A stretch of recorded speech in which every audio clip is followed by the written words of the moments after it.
You all.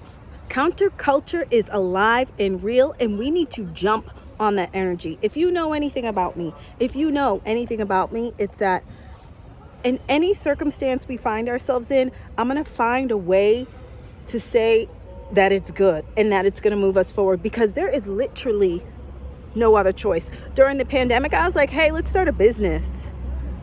I mean, we can sit and look at the suffering of the world and lament and cry, or we can look at the actions that we can take to make things better and focus on that. And I'm a little bit, what's that word that they call it? I have a high distress intolerance. I like to do things that make me feel good, that make me feel happy. I apologize, but I'm also not going to change. So I like to focus on the things that make me feel good and make me feel like progress is happening. And watching that Kendrick Lamar halftime show, I was like, whoa, you all, it's counterculture time. For those of us who feel a certain way, this is a very difficult time. The changes that we're seeing in our country so suddenly, with such briskness, feel harsh. They feel scary. And I want you to recognize something, that when you are part of the counterculture, which is what we are now, that's when all the magic happens. That's when the creativity comes out. I'm going to bring up something really weird, but when I was thinking about this, I was thinking about the dreidel. You know, the dreidel is like the little top that Jewish children play. And that was an invention of counterculture, because they weren't allowed to learn their language. And now it's lasted like centuries. And that's just one of like the weird ones that came to mind for me. But when I saw that halftime show, I saw art. I saw provocation. I saw inspiration. And I saw conversation. Like, I can't believe the different people I see performing to these songs on social media, because, you know, that's what I do. By the way, I'm going to tell you guys like this very goofy secret. The social media platform that I spend the most time on is Facebook. I know that's very goofy. It's also very controversial at this time, because everybody's like with them, but it still is my place. And I see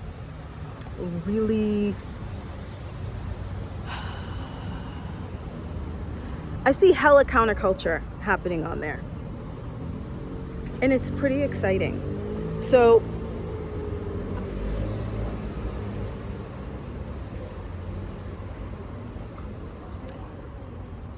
the other thing that I see, and let me say first, what I mean by counterculture is the idea that some of our stuff is going to go underground. Some of it's going to be, I think about like, okay guys, here's something like really interesting. So I teach you how to be on camera, how to be vulnerable. And one of the hardest things for me to do that is I have a very hard time maintaining a single line of thought. If you got this far in the video, you probably picked up on that. So there is so much time that I'll be running with a thought in my head, and it's gone with a capital G, like right now. And I think when the prospect of that happening stops a lot of you from saying how you feel, from putting yourself out there, because it's like, oh God, I don't want everybody to see me stumble. And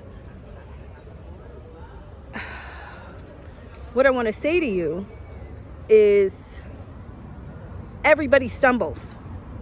Literally everybody stumbles. Some people just don't show you. And so if I sit here and I stumble in front of you and I have that conversation, instead of thinking like, oh, she's not very good at her job, which is maybe what you thought at first, you're just like, oh, she's just another human like me, and we can continue to have this conversation together. So I'm going to hop on something else, because my brain is excited about something else, and I just go with the curiosity. And one of the things that I am super curious about right now is this emergence of what I'm going to call micro communities. And you guys, I'm just seeing like threads of this as it goes along. As I'm looking over a lot of different social media, I'm starting to see this pattern, and it's not a surprising pattern if you study human behavior. When TikTok got snatched and given back, and when you've got the owners of big social media outlets being this close to politicians, of course, the counterculture is going to start going underground, small, less public, and I'm starting to see it already. People are looking for self-ownership of their communities because they no longer want to be beholden to these large entities that can snatch things and give it back whenever they want to. So you're going to start seeing people building more newsletters. You're going to start seeing people, listen, I just read on Threads the other day, Bab Writing, she's the one who shared this with me. If you know, you know, she's great. That Oprah just started her own community for $15 a year. Oprah does not need your $15. But she does need to have ownership of her own audience in this day and age. And for you to buy into her, who I want to buy into her, I like the stuff she does, for $15, and we get to be part of a community that's going to be safe and like people are going to be kind to us. It's an easy sell. So that's another look. That's another instance where I'm seeing the micro communities come up. Our own client, Dr. Kim, she blew up on social media, and still what she says she wants her goal to be over the next year is building her personal newsletter, because this is an entity that she can control. So yeah, guys, it's the rise of the counterculture. Let's have some fun in it. Let's be Berlin when the Nazis invaded. Let's be, let me think of another one. You're all smarter than me. Give me some more examples of some beautiful counterculture things that have happened.